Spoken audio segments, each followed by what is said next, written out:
প্রিয় দর্শক, আজকের এই ভিডিওতে আমরা জানব আমাদের প্রিয় নবী হযরত মুহাম্মদ সাল্লাল্লাহু আলাইহি ওয়াসাল্লামের মৃত্যুর সময় শয়তান কেন অজোরে কাঁদছিলেন। চলুন তাহলে আমরা সম্পূর্ণ ভিডিওটি মনোযোগ সহকারে দেখতে থাকি।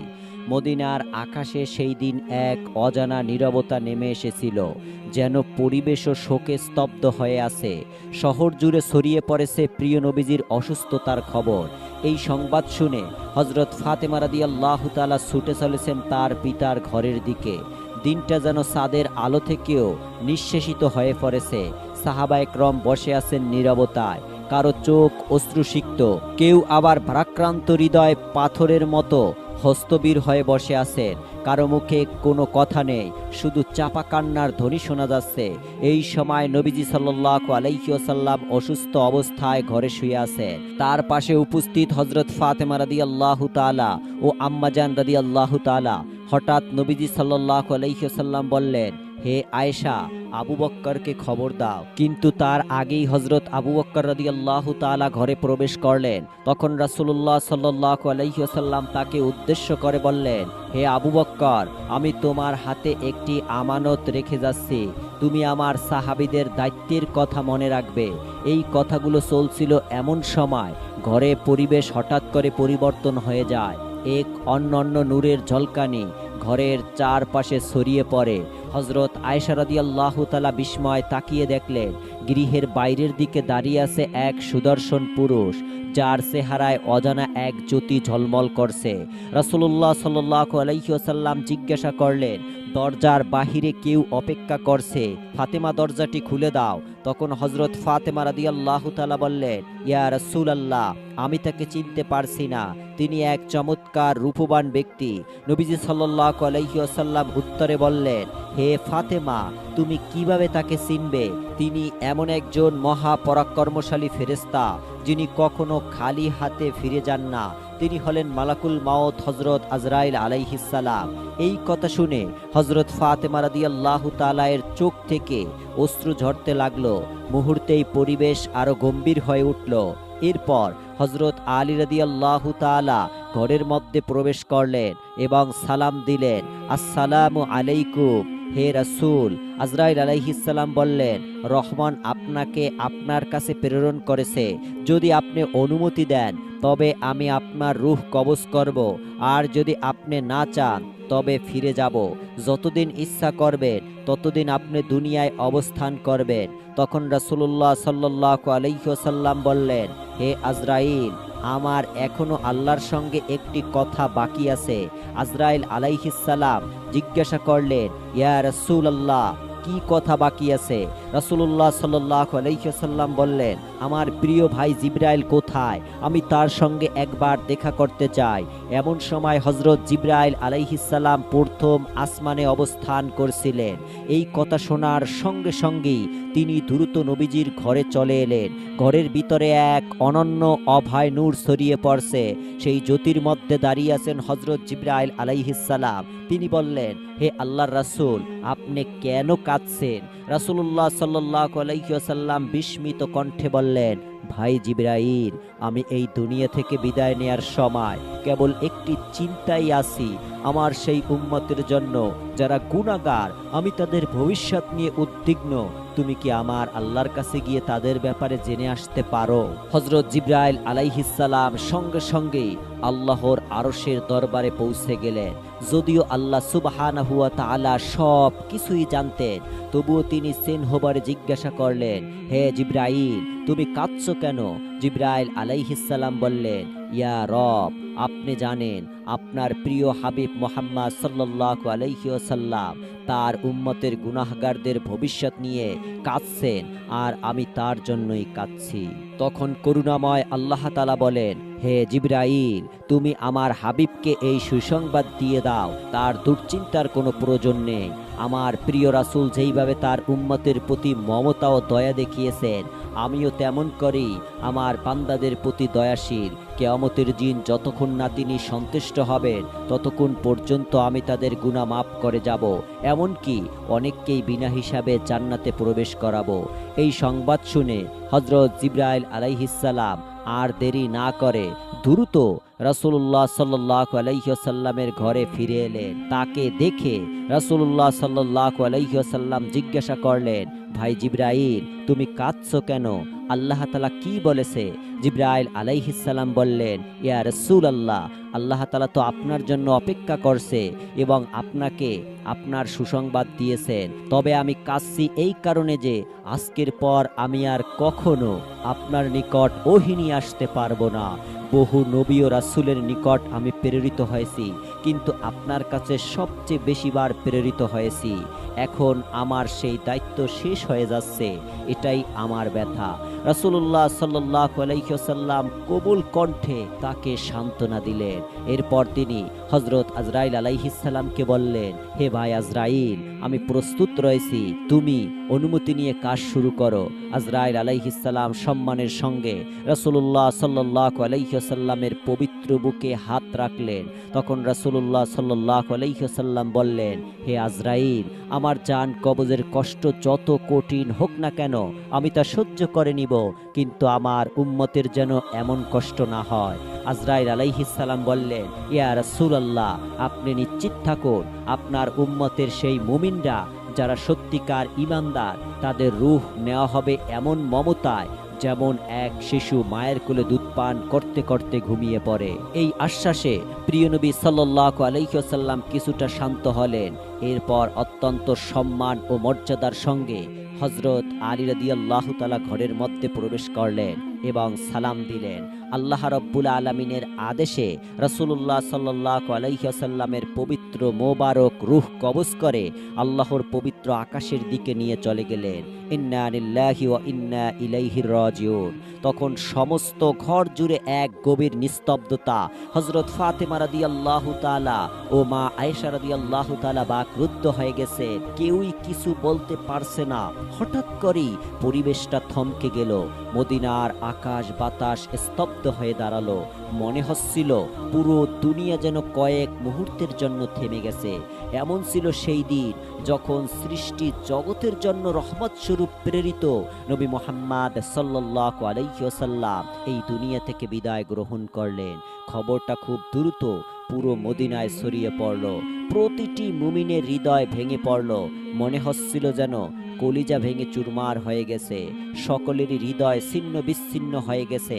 যারা রাসূলুল্লাহ সাল্লাল্লাহু আলাইহি ওয়াসাল্লামকে জানের চেয়েও বেশি ভালোবাসতেন, সেই সহচরগণ সাহাবায়ে কেরাম, নারী পুরুষ সবাই যেন স্তব্ধ হয়ে গেছেন। কেউ আহাজারি করছেন, কেউ ফুপিয়ে ফুপিয়ে কাঁদছেন, কেউ কাঁদতে কাঁদতে একেবারে বাকরুদ্ধ হয়ে পড়েছেন। এই শোকার্ত মুহূর্তে হযরত আব্দুল্লাহ ইবনে আব্বাস রাদিয়াল্লাহু তাআলা নবীজি সাল্লাল্লাহু আলাইহি ওয়াসাল্লামের ইন্তেকালের সংবাদ শুনে দুঃখ শোকে সহ্য করতে না পেরে প্রাণ ত্যাগ করলেন। অন্যদিকে হযরত বিলাল রাদিয়াল্লাহু তাআলা মসজিদের এক কোণে বসে অজরে কাঁদতে লাগলেন। বারবার বলতে লাগলেন, আমি কিভাবে আজান দিব, কিভাবে আমি উচ্চারণ করব সেই নাম যিনি আজ আমাদের মাঝে নেই। তার কণ্ঠ যেন জমে গেল। কেউ তার কান্না থামাতে পারল না। তিনি কেবল অসহায়ভাবে এই দিক ওই দিক ছুটে বেড়াচ্ছিলেন আর জিজ্ঞাসা করেছিলেন, তোমরা কেউ কি আমার দয়ার নবীকে দেখছো? কিন্তু কেউ কিছুই বলছিল না, কারণ সকলের অবস্থাই একই, ভাঙা হৃদয় আর ব্যথায় কাতর অন্তর। এইদিকে খবর পৌঁছালো হযরত উমর ইবনুল খাত্তাব রাদিয়াল্লাহু তাআলা এর কাছে। তিনি এই সংবাদ শুনে তলোয়ার উস্কিয়ে বললেন, না, আমার রাসূল ইন্তেকাল করেনি। কেউ যদি বলে তিনি দুনিয়া ছেড়ে চলে গেছেন, তাহলে আমি তাকেই তলোয়ার দিয়ে দ্বিখণ্ডিত করে ফেলব। তিনি আমাদের মাঝে আছেন, তিনি আমাদের ছেড়ে যাননি। তখন হযরত আবু বকর সিদ্দিক রাদিয়াল্লাহু তাআলা বললেন, হে মানুষ, জেনে রাখো, একমাত্র আল্লাহ তাআলাই চিরঞ্জীব। সমস্ত নবী রাসূলকে একদিন মৃত্যুর স্বাদ গ্রহণ করতে হবে, হয়েছে। আজ আমাদের প্রিয় রাসূল সেই স্বাদ গ্রহণ করেছেন, কিন্তু তিনি মারা যাননি। তিনি বেঁচে আছেন তার দাওয়াতে, তার চরিত্রে এবং আমাদের অন্তরের গভীরে।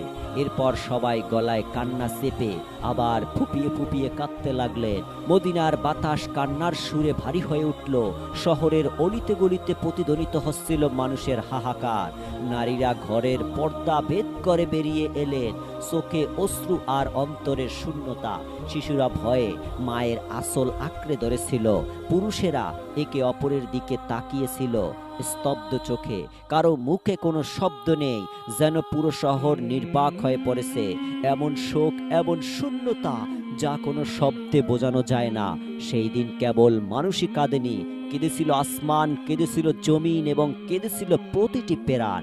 এই পরিবেশে ধীরে ধীরে এগিয়ে গেলেন হযরত আবু বকর সিদ্দিক রাদিয়াল্লাহু তাআলা। তিনি নবীজির ঘরে প্রবেশ করলেন, যেখানে বাতাসে ছিল এক অপার্থিব প্রশান্তি। জান্নাতের সুবাস যেন ছড়িয়ে পড়ছিল চারদিকে। ঘরের কোণে দাঁড়ানো প্রিয়জনদের চোখে অশ্রু, হৃদয়ে ব্যথা। তখন হযরত আবু বকর রাদিয়াল্লাহু তাআলা গভীর বেদনা ভরা কণ্ঠে বললেন, আজ আমরা পৃথিবীর সবচেয়ে প্রিয় মানুষটিকে হারালাম। আমরা কিভাবে তার স্মৃতি ছাড়া বেঁচে থাকব? তিনি কাছে গিয়ে রাসূলুল্লাহ সাল্লাল্লাহু আলাইহি সাল্লামের মোবারক মুখ উন্মুক্ত করলেন। সেই মুখে ছিল প্রশান্তি, ছিল নূর। আবেগে বিগলিত হয়ে তিনি সেই পবিত্র মুখে চুম্বন করলেন। তারপর কাঁপা কণ্ঠে বললেন, আমার জান মাল, মা বাবা আপনার জন্য কোরবানি হোক। আপনার জীবন যেমন পবিত্র, মৃত্যুও তেমন মর্যাদাপূর্ণ। আল্লাহর কসম, আপনাকে আর কোনো মৃত্যুই ছুঁতে পারবে না। আপনি ছিলেন, আছেন এবং থাকবেন আমাদের অন্তরে চিরদিন। ঘর থেকে বেরিয়ে এসে তিনি দেখলেন হযরত ওমর রাদিয়াল্লাহু তাআলা তখন হতবিহ্বল, যেন বিশ্বাসই করতে পারছিলেন না। উত্তেজনায় তলোয়ার উস্কিয়ে বলছেন, রাসূলুল্লাহ সাল্লাল্লাহু আলাইহি সাল্লাম মারা যায়নি। তখন হযরত আবু বকর রাদিয়াল্লাহু তাআলা তাকে শান্তভাবে থামালেন। কোমল অথচ দৃঢ় কণ্ঠে বললেন, হে উমর, তুমি ধৈর্য ধরো, নিজেকে সংযত করো।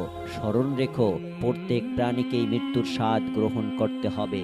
এইদিকে হযরত ফাতেমা রাদিয়াল্লাহু তাআলা ক্রন্দনরত কণ্ঠে বলেছিলেন, আমার প্রিয় আব্বাজান আল্লাহর ডাকে সাড়া দিয়ে জান্নাতুল ফিরদাউসে চলে গেছেন, কিন্তু আমার এই অন্তরে জ্বালা, এই শূন্যতার খবর কে রাখবে? হযরত আলী রাদিয়াল্লাহু তাআলা শোকে ভারাক্রান্ত হয়ে পাথরের মতো নিস্তব্ধ হয়ে গেলেন। কথা বলার শক্তিও হারিয়ে ফেলেছিলেন। প্রিয় নবীর বিদায় বেলা সাহাবীগণ, পরিবারের সদস্যরা, মুজাহিদরা সবার চোখে এক অভিন্ন বেদনার স্রোত। পুরো মদিনায় যেন বাকরুদ্ধ, নিস্তব্ধ এবং নিঃশব্দ হয়ে গেছেন। এমন শোকাকুল অবস্থায় হযরত আবু বকর সিদ্দিক রাদিয়াল্লাহু তাআলা নিজেকে সংযত রাখলেন। তিনি ধৈর্যের সঙ্গে সবাইকে সান্ত্বনা দিতে লাগলেন এবং মুসলিম উম্মাহকে এই কঠিন মুহূর্তে বিভক্ত না হওয়ার উপদেশ দিতে লাগলেন।